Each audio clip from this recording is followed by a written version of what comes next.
Are you ready to dive into one of America's most enduring ghost stories? Buckle up because this one's a doozy. It's the Bell Witch, and That's right, this time we're going deep. so this takes us back to the 19th century. 1800s Tennessee, to be exact. And we find the Bell family living on their farm. Led by John Bell Sr. They'd been there for over a decade. Things are peaceful. Right, normal life, just farming, family. Until 1817, that is. That's when things start to get a little strange. A little strange. Understatement of the century.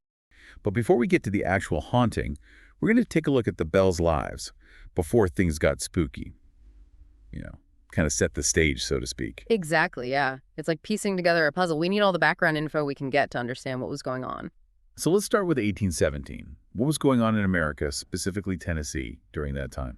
Well, 1817 was a time of massive growth and change. The War of 1812 was over, and America was pushing westward, and Tennessee was right there on the frontier. So it was attracting all these pioneers looking for land and opportunity. It was a wild place, full of promise, but also danger. And that's where the Bull family comes in. Yeah. But they weren't new to Tennessee, right? No, not at all. They'd actually settled in the area around 1804, more than a decade before all these strange events started. So who are these Bells? Tell me about John Bell Sr., the patriarch of the family. Well, he was originally from North Carolina, but like a lot of folks back then, he was drawn to Tennessee's potential. What do we know about him? Was he just another farmer, or was there more to him? Seems like he was a pretty ambitious guy. I mean, he established a successful farm and eventually acquired over 300 acres of land. That's no small feat, especially back then. Suggests he was a hard worker, resourceful, and pretty determined to create a good life for his family. 300 acres is a lot of land, especially back then. He must have had a big family to support. He did. John and his wife Lucy had 12 children. 9 were born in North Carolina before they moved, and then they had 3 more in Tennessee. Wow, 12 kids. That must have been a lively household. Yeah, I can only imagine. Now, the sources mention Lucy Bell was described as a perfect woman. That's quite a statement. What do you think that says about her? It's interesting for sure. It tells us she was really well respected in the community, maybe known for her kindness or, her piety, strength of character. Kind of makes you think about how this perfect image might clash with the chaos that was about to come with the haunting. Yeah, that contrast is fascinating. Okay, so we've got this successful and ambitious father, a well-respected mother, and a house full of kids. Let's talk about the kids. Any of them stand out, especially when it comes to the haunting. Well, Betsy Bell, the youngest daughter, she's central to the whole story. She would have been a teenager in 1817, a time of a lot of change. And the sources mention a forbidden romance between Betsy and a local boy named Joshua Gardner. Apparently, the spirit wasn't too happy about that relationship. Oh, so we've got a forbidden romance and a disapproving spirit. Mm-hmm.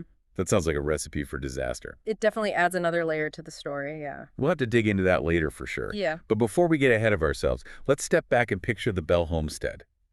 What was it like? Well, they lived on a secluded farm near the Red River. They had a cave nearby. This witchery art blog post describes it as isolated and pretty wild. You can imagine that just added to the whole unsettling feeling. Wow, it sounds like the perfect setting for a ghost story. I'm picturing it now. Yeah. A log cabin, wilderness, a river flowing nearby, shadows stretching out from the trees as the sun sets. Yeah, it definitely sets the scene. Just remember, the cabin you can visit today isn't the original one. It's been reconstructed. Ah, okay. But still, it gives us a sense of the place, how isolated they were. Yeah. So to recap, we've got the Bells, big family, successful farmer dad, well-respected mom, daughter caught in a forbidden romance. And they're living in this secluded, kind of eerie place. What else do we know about the kids? Well, besides Betsy, there's John Bell Jr., the eldest son. He was probably in his early 20s in 1817, most likely helping his father run the farm. Can you imagine the pressure he must felt when all this weird stuff started happening?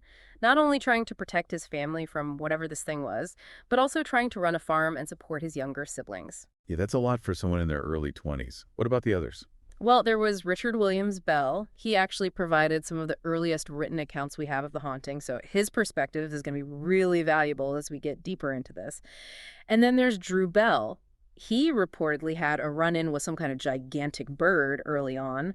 It seems like each family member had their own experience with the haunting. Each with their own story to tell. And it all begins in this isolated corner of Tennessee in 1817. It's kind of mind-blowing to think about their daily lives, their hopes and dreams, all playing out against this backdrop of impending supernatural events. Yeah, it really makes you think they were just normal people living their lives. And that's what makes the whole Bell Witch legend so interesting. It's not just a ghost story. It's a story about a family, their relationships, and how they dealt with something they couldn't explain. Well, it began subtly. John Bell Sr. is out in the fields and sees this creature. Well, like a monster? Not quite. More like a weird animal, like a dog, but with a rabbit's head. Okay, that's creepy. He even tried to shoot it, but it vanished. Poof. Gone. Oh, come on. Now that's just not right. And it wasn't just him, right? You know it. Other family members started having their own encounters. Like what? Tell me more. Well, John Bell's son, Drew, he saw this massive bird, like unusually large, and then, just like that, disappeared. Okay, I'm starting to get the chills. And the daughter. Betsy. Oh, she saw a girl in a green dress. A girl. Where? Just swinging from a tree, then vanished. Okay, that is seriously creepy. So it's like the whole family is being targeted. Seems like it. Even their slave, Dean. Team. He said he was being stalked every night on his way home. By what? A huge black dog. Never caught up to him, though. Oh, thank goodness. Right. So we've got weird creatures vanishing, a stalking dog. Yeah, things are definitely escalating. It's like something is messing with them, testing the waters. Exactly. And it's just the beginning because the haunting, it shifts. Shifts? What do you mean? It moves right into their home. And things get intense. Oh, no. This is where it gets really scary. You said it. Imagine you're trying to sleep and there's knocking all night. On the doors? Doors, walls, everywhere. And then you hear gnawing. Gnawing. All right. The beds, like something is trying to get in. Oh, my God. Okay, I'm officially freaked out now.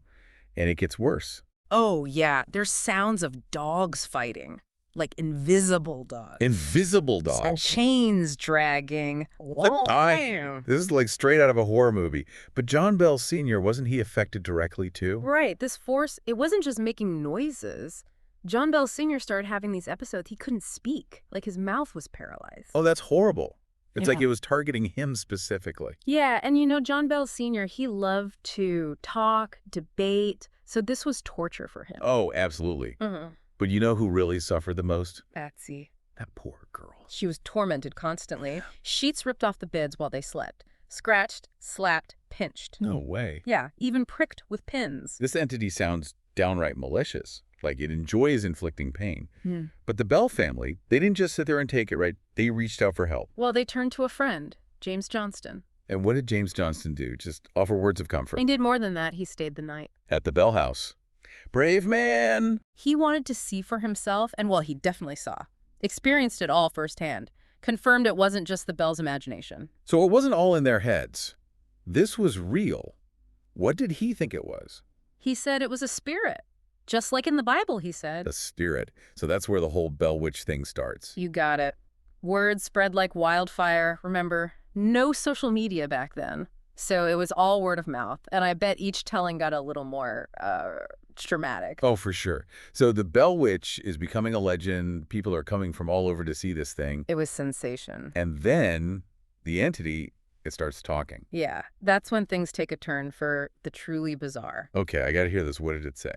Well, at first, it answers in this weak voice. Says it's a disturbed spirit, looking for peace. A sad, lost soul, huh? But it gets more complicated, right? Way more complicated. Because later, it gives all these conflicting stories. Sometimes it says it's connected to some Native American burial ground on their property. And also, it's messing with them. Totally. Inconsistent, manipulative, always keeping them on edge. Okay, this is getting really good. Or really bad, depending on how you look at it. But there's more, right? I can feel it. Oh, we're just getting started. The Bell Witch has a few more tricks up its sleeves. And let's just say, things are going to get even stranger. So, the Bell Witch is talking, messing with the family. What happens next? Well, the witch, it doesn't stop there. Of course not. Why would it? Starts showing off these, well, bizarre abilities. Bizarre abilities? Like what? Give me an example. Okay, picture this. There's a sermon going on, miles away. And the witch. Yeah. It repeats it, word for word. No way. Like at the same time? Yep, simultaneously. That's insane. How's that even possible? Some people thought it was telepathy, you know, reading minds. Or maybe, like, time travel. Whoa, that's getting a little out there. I know, but it's crazy, right? What else? What other abilities? Well, it wasn't just sermons. The witch, it knew the Bible backwards and forwards. Really? Oh, yeah, and loved to argue about it, too. With who? Anyone who'd listen, like it was trying to prove a point or something. Okay, so it's got knowledge, it's got opinions. Anything else? Oh, it loved to gossip. Oh, no way. A gossipy ghost. Knew everything going on in town, like stuff it couldn't have known unless it was, well, spying. So creepy. Did anyone ever try to, like, test it, see how much it actually They knows? did. One of the best stories is about John Johnston. John Johnston. Yeah, James's son. He asked the witch about something only his family would know. His step-grandmother, she was Dutch, lived in North Carolina, used to say this thing to the slaves. Okay, that's pretty specific. And guess what? The witch knew it. Even said it in her accent. No way. Like, it mimicked her voice. Yep. Pretty freaky, right? That is seriously freaky. Did anyone else test the witch? Yeah, there was this Englishman visiting the Bells, and he starts telling stories about his family back in England. Uh-huh. And the witch, it starts mimicking his parents. Wait, what? It can do accents, too. Apparently. That's insane, and I bet it gets even crazier. Oh, yeah? Because later, the Englishman writes to the Bells, says that same night the witch was mimicking his parents in Tennessee, his actual parents in England, they heard his voice. Hold on. You're telling me the witch, it did some sort of transatlantic voice call? That's what the story says. This is getting ridiculous. I mean, come on. I know, it's wild. But these stories, they were written down, shared, and they just added to the whole Bell Witch legend. So we had this entity tormenting the Bells, showing off these powers, and now it's making phone calls. Not exactly phone calls, but you get the idea. It's like he's toying with them. But wait, wasn't there something about the witch being nice sometimes? Yeah, it's true. The witch, it wasn't all bad. It had a soft spot for Lucy Bell. John Bell Sr.'s wife. That's the one. It would compliment her, on her character and all. Really? Yeah, and brought her fresh fruit sometimes. What? That's so random. I know. It's like a creepy supernatural admirer or something. I'm so confused. It's evil, but then it's nice. It's playing mind games. Right? Totally. Like it wanted to keep the Bells guessing, So unpredictable. And it liked one of the sons, too, right? John Bell Jr., yeah. Showed him some respect. But all this kindness, it just makes the torment of the others even weirder, For sure. Especially what happened to Betsy. Oh, man, poor Betsy. It was relentless with her. So what happens next? Yeah. The witch, it keeps tormenting them. Well, things get really tense when the witch starts calling John Bell Sr. Old Jack. Old Jack. Yeah. And even worse, it threatens him. Says it's going to kill him. Oh, no. This can't be good. It's not. So what happens to John Bell Sr.? Does the witch actually hurt him? Well, John Bell Sr., Old Jack, he falls ill. Mysteriously ill. Hey, are you saying the witch made him sick? It's not clear exactly how it happened, but there are definitely some dark suspicions. Remember that vial of poison the family found? The one they tested on the cat. Yep.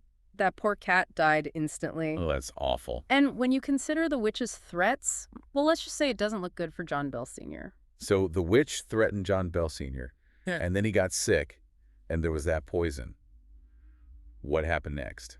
Well, John Bell Sr. died. Oh, no. I had a bad feeling about this. And to add insult to injury, you won't believe what the witch did at his funeral. What? What could be worse than that? It sang drinking songs. Are you serious? Yeah, right in the middle of the service. That's so disrespectful. I can't believe it. But it's finally gone now, right? Well, not quite. Why? It comes back. 7 years later, just like it promised. Ugh, a haunting sequel. Who does it target this time? Mostly Lucy Bell, John Bell Sr.'s widow, and a couple of their sons, Richard and Joel. So it's like this vendetta against the family just won't end. But didn't the Bells, fight back this time? Not really. What? They just let it happen. It seems like they learned their lesson. They realized giving the witch attention only made it stronger. So they ignored it. That's a bold strategy. Did it work? Well, the witch tried to cause trouble, but eventually it just sort of faded away. Really? No big showdown, no final battle. Just poof, gone. Pretty much. This second haunting, it was more like an echo of the first. The witch was there, but it didn't have that same power. I guess that's a happy ending, right? The witch is gone, the family's free. You could say that. But the story, the legend, it lived on. And it's still captivating people centuries later. I know I am. This story's amazing, but what does it all mean? That's the big question, isn't it? Is it a warning against messing with the supernatural? Or maybe it's about the power of belief? Or maybe it's all just a big hoax? There are so many theories. It's impossible to know for sure. And that's what makes folklore so fascinating. It lets us explore the unknown, question our reality, and wonder about things we can't explain. So after all this, the mystery remains. The Bell Witch, real or not, continues to haunt us. And maybe that's the point. It's a story that stays with you, makes you think. That infamous visit from Andrew Jackson. Ah, yes, old Hickory himself. He'd heard all the stories. Of course. And being the fearless leader he was, Yeah. decided to check things out for himself. Yeah, he wasn't one to back down from a challenge. Big mistake. Oh, wow. So Jackson arrives at the Bell farm Uh-huh. with his men and a wagon full of supplies. Mm. But as they approach the house, Mm. the wagon suddenly stops dead in its tracks. Oh, what? The horses can't budge it. No way. And Jackson, in his typical no-nonsense style, exclaims, "By the eternal boys, it is the witch." He knew right away. It's almost comical Yeah. how quickly he accepts what's happening. Classic Jackson. And then a metallic voice rings out from the woods, Oh, no. saying, "All right, General, let the wagon move on. I will see you again tonight." That's so creepy. And just like that, the wagon starts moving again. Wow, what a power move. But it doesn't stop there. What happens next? Jackson and his men decide to spend the night at the Bell home. Oh, no. Among them is a self-proclaimed witch slayer Oh, boy. who spends the evening bragging about his supernatural exploits. Not a good idea. The witch, clearly not impressed, decides to teach him a lesson. Oh, boy. The witch slayer tries to shoot at the unseen entity, but his gun mysteriously won't fire. No way. And then, according to accounts, Yeah. the witch beats him up and drags him out of the house by his nose. You're kidding. Can you imagine witnessing that? That would be wild. I can only imagine Jackson's reaction. Well, according to the stories, he was rolling on the floor laughing. He even exclaims, "By the eternal boys, I never saw so much fun in all my life. This beats fighting the British." Oh, I love that. Classic Jackson. But I'm guessing his laughter didn't last long. Probably not. The witch, not finished with her power play, warns Jackson that she'll uncover another rascal the next night. And how did Jackson's men react to that? Well, they were terrified Yeah? and hightailed it out of there the next morning. Even old Hickory himself fled in the face of the Bell Witch. I guess even the toughest guys have their limits. It seems so. Now, whether this Jackson story is completely true Yeah. or embellished over time Yeah. is debatable. It wouldn't be the first time a good story got a little exaggerated. Right. There's no concrete historical evidence Hmm. to support Jackson ever visiting the Bell farm. Oh, really? But it definitely adds to the intrigue, wouldn't you say? Absolutely. It's a great story. So today we're going to go to all the details and try to separate fact from folklore and maybe uncover some hidden motives behind this legendary haunting. You know what's really intriguing about this Bell Witch case? It's the amount of detail we have and the fact that there are accounts claiming that a man died because of it. This isn't just some random ghost sighting. It's a story that's really ingrained in the history of Adams, Tennessee. Exactly. So, for those who need a refresher, we're talking about the early 1800s, the Bell family farm. Mm-hmm. And a whole lot of unexplained phenomena, knocking, scratching, things moving on their own, even reports of physical attacks, all blamed on this unseen entity they called Kate. And Kate wasn't just messing around. She was talking, having conversations, and seemed really hostile towards John Bell, the head of the family. And she didn't like his daughter Betsy's relationship with a guy named Joshua Gardner, almost like a soap opera, but with ghosts. Okay, so let's talk about the alleged poisoning of John Bell. This is where things get really, really murky. Some accounts claim Kate was responsible for his death. But, is there any real evidence to back that up? A ghost slipping someone poison? It just seems a little far-fetched, doesn't it? Yeah, saying that a ghost killed someone brings up a ton of questions. But remember, this was the early 1800s. Superstitions and folklore were a big deal. Back then, people didn't have science to explain illness or weird events like we do today. So basically, fear and rumors filled the gaps where logic and evidence should have been. One theory that keeps coming up is that a real person was behind the haunting. If you look at some of the details, like the opposition to Betsy's engagement, it does make you wonder if someone was trying to control things from the shadows. Absolutely. And that's what makes the psychology of this case so fascinating. Who had a reason to do this, and how could they have pulled it off? Think about it. Betsy's fiancé, Joshua, was definitely not liked by the so-called witch. Maybe this was all a crazy plan to break them up. Sounds like a Gothic novel plot, but love and revenge can make people do wild things. But hold on, Betsy actually ended up marrying Richard Powell, a school teacher who had known the family for years. Could he have been involved? Did he see this whole thing as a chance to get what he wanted? This is starting to feel like we're making a list of suspects for a ghost crime show. We're definitely speculating here, but thinking about those possibilities just adds another layer to the story, and it makes you wonder, are we really looking at what they call poltergeist faking syndrome? Poltergeist faking syndrome. What's that? It sounds like something straight out of a psychology textbook. It's actually pretty interesting, often connected to teenagers who want attention or are trying to shake things up in their family. Basically, they might unconsciously cause disturbances or even fake paranormal activity to get control or express some deep emotional issues. So, are you saying that Betsy, a teenager in a very restrictive time, could have been the mastermind behind this whole haunting? Imagine the power she would have felt using this witch to manipulate everyone around her. It's definitely a possibility we should think about, and maybe she wasn't alone. Maybe others were involved, on purpose or not, helping keep the illusion going. This whole thing is feeling like a game of Clue. Everyone's a suspect and the ghost is just a distraction. That's the problem with a case like this. We're dealing with history, folklore, and human psychology all mixed up. It's like trying to solve a puzzle with missing pieces and pieces that might not even belong. All right, so let's switch gears a bit. Let's talk about Andrew Jackson's supposed run-in with the Bell Witch. Did old Hickory really hightail it out of there because he was scared? You know, the story about Andrew Jackson and the Bell Witch, it really shows how legends can get tied to famous people. It's a good story, but when you look closer, the proof just isn't there.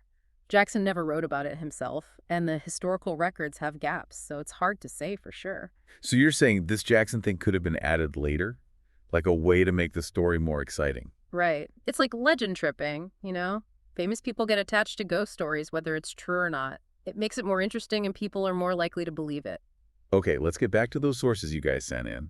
We have first-hand stories, newspaper articles from back then, and even modern folklore. It's like solving a puzzle where some pieces don't even belong. And that's tough when you're researching history, especially stories like this. The more a story gets told, the more likely it is to change. Details get added, exaggerated, or even made up completely to make it more dramatic. Kind of like a game of telephone, but with ghosts. It makes you think how much of what we're reading actually happened, and how much is just rumors, imagination, or even lies. That's the big question, isn't it?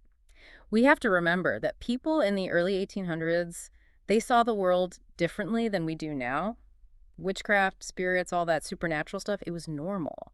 So, of course, they'd explain weird things that way. But let's play devil's advocate here. Hmm. Some accounts are super specific, like the one where the entity copied voices of John Bell's relatives from England. It even scared a skeptical English visitor. It's hard to imagine someone making that up. You've got a point. Yeah. And those details are what make the Bell Witch case so interesting. They make you wonder if maybe, just maybe, there was something truly strange going on at that farm. All right, let's talk about the Bell Witch Cave. It pops up a lot in the sources, almost like it's part of the story itself. Some say it was the entity's way into our world, her entrance to mess with the Bell family. Pretty creepy, right? The cave makes the legend more real. You can actually go there, explore it, and imagine the Bell Witch hiding in the shadows.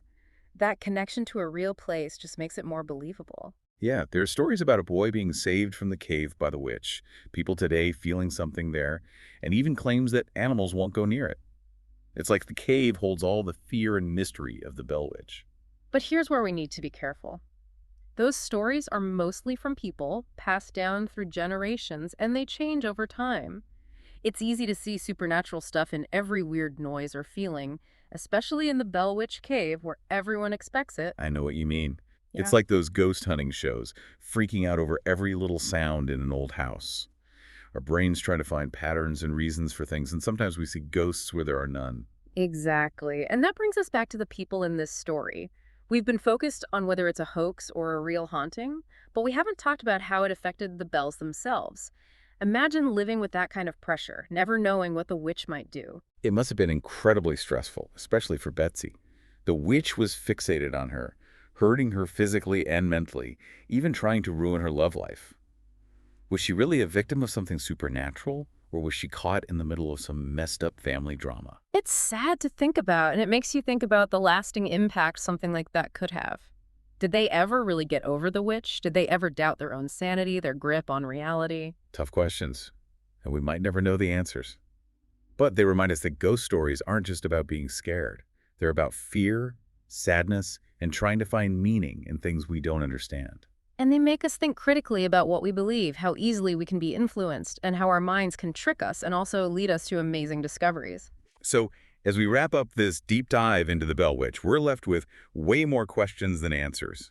Was it a real haunting, a clever hoax, a family falling apart, or something we haven't even thought of? You decide. But one thing's for sure, the Bell Witch story grabs our attention and reminds us that the line between truth and fiction can be super blurry. Even after all this discussion and going back and forth, there's still a part of me that's just fascinated by the whole Bell Witch thing. Maybe it's human nature to want to believe in something bigger than ourselves, something that makes us question what's real. Oh, I get it. There's something about the unknown that draws us in. It makes us wonder and explore and push the limits of what we think we know. It's like they say, the more you know, the more you realize you don't know. And with this Bell Witch case, it's so hard to tell what's true, what's legend, and what's just made up. It's all blended together. Yeah, and that's what makes it so captivating. We've Yeah. got these historical accounts, all these little details, but then there's the chance that it was all a trick, people manipulating things, and the power of everyone believing the same story. Right, we've looked at the psychology, the motives, what society was like back then. But still, there's that little voice in my head saying, what if? What if it was something else entirely? Something we can't explain with logic or tricks? That unanswered question, that's what keeps the Bell Witch story alive, right? It taps into our deepest fears, our obsession with the unexplained, and it makes us want to find order in a world that can feel so random and chaotic. And we can't forget about the power of a good story. Yeah. The Bell Witch legend has been told and retold for generations, changing a little each time. It's become part of Tennessee's culture. People still go to Adams and the Bell Witch Cave, wanting to feel that mystery for themselves. And that shows a deeper need in us, the need to connect with something beyond our everyday lives, to find meaning in stories, and to share their stories with other people, whether we believe in ghosts or not. The Bell Witch reminds us how powerful stories are. They shape how we see things, they feed our imagination, and they connect us to the past. So, as we finish up this deep dive, we encourage you to keep digging into the Bell Witch story. Read the accounts, go to the cave, talk to the locals, and come to your own conclusions. And remember, the best part might not be finding the answer. It's about exploring, thinking critically, and looking at history in a way that sparks your curiosity and makes you see things from different angles. Well said. The Bell Witch case reminds us that sometimes the best stories are the ones that leave us with more questions than answers. And that's okay, because in the end, it's about seeking knowledge, asking questions, and being open to possibilities. That's what truly helps us understand the world around us, both the things we can see and the things we can't. Thanks for joining us on this deep dive into one of America's greatest mysteries. See you next time.